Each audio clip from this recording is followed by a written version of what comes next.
what's it like seeing Harrell and Schroeder, Kuz, a couple other guys, all that firepower, be able to go off like that to compliment you?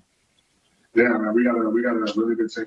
We got a really good team that's well balanced. That ISIF, me and Brian don't have it going. It's going from 4 or 5, 6 guys. Me and Mark was talking. Mark hasn't even gotten the rhythm. Offensively, haven't even got many shots. A guy who can score the ball, so and can shoot the ball. So we're continuously trying to find our rhythm, trying to find our chemistry together. Tonight was a good night of that. With the offense coming easy, what are you noticing on the defensive end and the areas where you feel like you guys need to get better to try to get back to where you were last year? We did a good job tonight. In transition, we did a good job with our coverages. Better job talking tonight. I think we still can get better at, fouling, not fouling. We put into a line a lot. And a little bit of overhelp. We're trying to help guys when guys get beat off the dribble and they're kicking out for threes. So especially a team like this who shoots on the threes, we definitely want to let them back in the game more, continue to shoot over threes on us. But I think we did a better job tonight on our coverages, talking on defensive end and just covering better. Dave? AD, what is it going to take to get Wes and Mark going the same way Trez and Dennis have so far? More time. I mean, both of those guys are experienced players. Both of those guys can make plays on both ends of the floor. Like I said, we got a lot of guys on our team. I mean, it's a good problem. And it's good, as they're working their way back into the swing of things and trying to find their rhythm, we can still have other guys come in and make plays for us. So they can take all the time they need to get back in the rhythm. Obviously, we asking a lot from them to come in. Let's play both sides of the ball. West Guard, one of the great books, one of the best perimeter players on the other team. And Mark do a lot for us on the offensive end, his passing ability, and on the defensive end. So we asking a lot from him. So we're going to give him time to get back in the rhythm and get used to our offense and playing with some of our guys. But as they come along, we still have other guys that can play for us. Kyle Goon? Hey, AD, there's some reports that Dennis is potentially, looking at doing an extension sometime during the season with the Lakers. And he said just now that he would love to if it can be worked out on both sides. What have you seen this last month about Dennis's fit within the organization? Did that really quickly. I only got a chance to play alongside him for I think 4 games now, 2 preseason, 2 regular season, and we're constantly building that chemistry. He's a guy who wants to learn, who wants to be great on both sides of the ball. He's always talking, trying to figure out how he can get better and help the team. But what I see, he likes to hear so far, and that would be great to lock him in for the next couple years and be able to do something done. Dan Wilkie?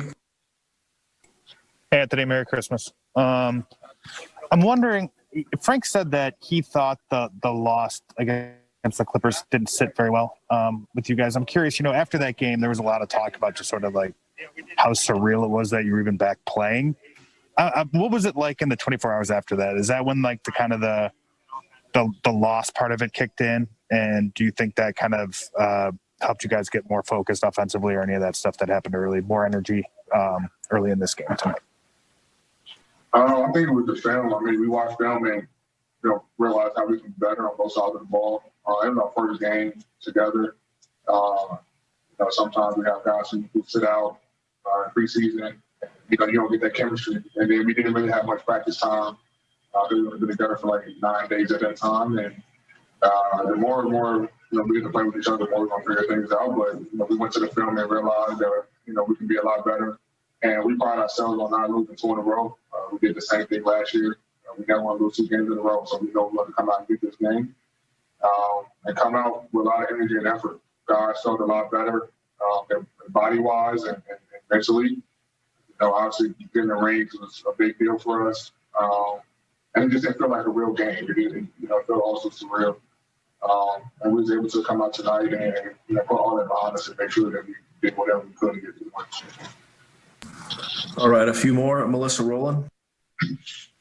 Hey, D, you guys outscored the Mavs 35-0 tonight in second chance points. What does that say about your guys' effort? And then also Frank said that was a point of emphasis heading into tonight's game. Like, what does it show that you guys are able to respond so strongly to things that are brought up? Yeah, knowing that we got a lot of older guys, we do have a lot of practices, but we don't want to, overdo it in practice, but be on the court very long. So a lot of times it might be a mental practice where we walk through things and do a lot of cerebral things. And, there's always an emphasis on crashing the glass.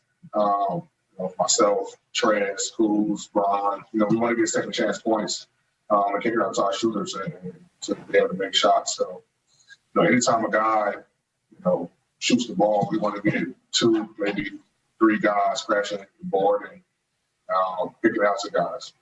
We did a good job of that tonight. Then get extra effort plays for our team, and they can win a ball game. And they did for us tonight. All right, last one, Harrison Fake. Hey, D. I know that last year you kind of pushed back on the idea that you didn't want to play center, but for you this year with kind of the quick turnaround and the abbreviated season, do you have any extra concern about the wear and tear of playing that position more at all this year if you had to?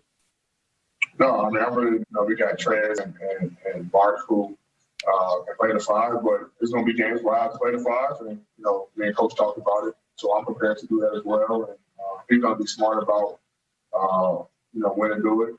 There's always a conversation. He has a great, thing with talking to his players and making sure that we're always on the same page. So every time we say, hey, you play 5 this game, and I think it's not a good game, or I might come to him and say, Coach, let me play the 5 tonight. I think it's a great matchup for me to play the 5, and we have a conversation about it and see where it goes. Thank you, AD. From one superstar to the next, here it is, LeBron James. It's always something. Ties his buddy Dwayne Wade for most wins on Christmas Day, each with 10. Let's hear from LeBron. He's chatting with Mike.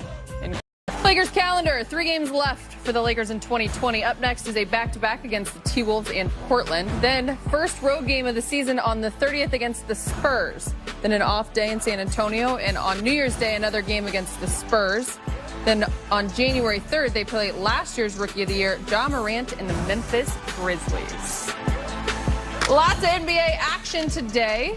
Let's recap. Jimmy Butler and the Heat host Zion Williamson and the Pelicans on Christmas. First quarter, Jimmy, the pull-up Jay, gets it to go. He would not play in the second half due to right ankle stiffness. Second half, New Orleans down 15, trying to come back. Big game, Zion. Yeah. The wreck. He had 32 and 14. Reminds me a little bit of Charles Barkley when he was younger. Duncan Robinson making it rain. He had 6 of his 7 threes in the first half. Fourth quarter, Brez Heat pull away. Woo! Dragic behind the back. People said he was going to be tired this year. A very short offseason for him as well. He's had a pretty good start to this season. Caron Butler, an assistant for the Miami Heat. Nice job. Yeah, Caron. On to Milwaukee, Giannis, Steph Curry, the Warriors. Oh, boy. Christmas, second quarter, Bucks up 9. Chris Middleton drains the 3, draws a foul from Curry, was not happy. A weak call. He's had a tough start. Just seconds before the half. Yeah. Oh, this is a nice shot. Steph gets it back, beats the buzzer. Curry with 19, but just 2 of 10 on 3. Second half, Bucks up 12. Middleton finding Giannis on the break. 15 and 13 for the Great Freak. Later, Middleton again in the corner. Drains the 3 with 6 of 8 from downtown with 31 points. Bucks win easily, 138-99. It's 2 bad ones in a row for Golden State. 2 wipeouts. Truly, really is the best day in the NBA. Game Good after basketball. game. There's still one going on now as we speak. Bunch of eggnog drinkers today, baby. 18 points and 6 assists for Dennis Schroeder in the win. He's now speaking with the media. You had a great game tonight. Happy holidays. Can you just speak on just the continuity with the team and how you are able to gel together so quickly?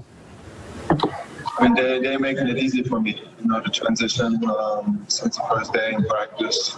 I think everybody came together really don't have no young guys really. I mean, it's all professionals who are taking it serious. So I think AD and LeBron, they led the way, did a great job. Just pushing us in that situation, and I think everybody feeling comfortable and everybody just go out there and play. Kyle Goon, please. Hey, Dennis. Just being able to play a game like that where the team was so potent offensively on Christmas, are you just having fun? I mean, is this sort of the stage that you wanted when you came here? I think this group here is it's fun. We want to get stops on the defensive end, but then we just want to run, on the offensive end and make it as fast as possible. And I think that's our philosophy. We want to go out there, play with energy, get stops, and run. And that's what we did tonight. And we just got to keep getting better from here. Jovan? Hey, Dennis. I'm curious about the offense of spacing with the starting group because LeBron and AD command so much attention, and then you got Mark and KCP, searching the floor. It feels like you're just getting right to the rim. You have a runway to the rim. What's that like for you in playing with that type of spacing and just kind of those weapons? Like I said, we feeling ourselves. We want to get to know each other, and then I think in practice, starts in practice, get to know each other in games, especially now. I see that I can go right open to the lane and put pressure on the rim, and nobody really helping. So I can be aggressive because they draw so much attention with KCP out there with the three, LeBron and AD, like you said, and even Mark. He can stretch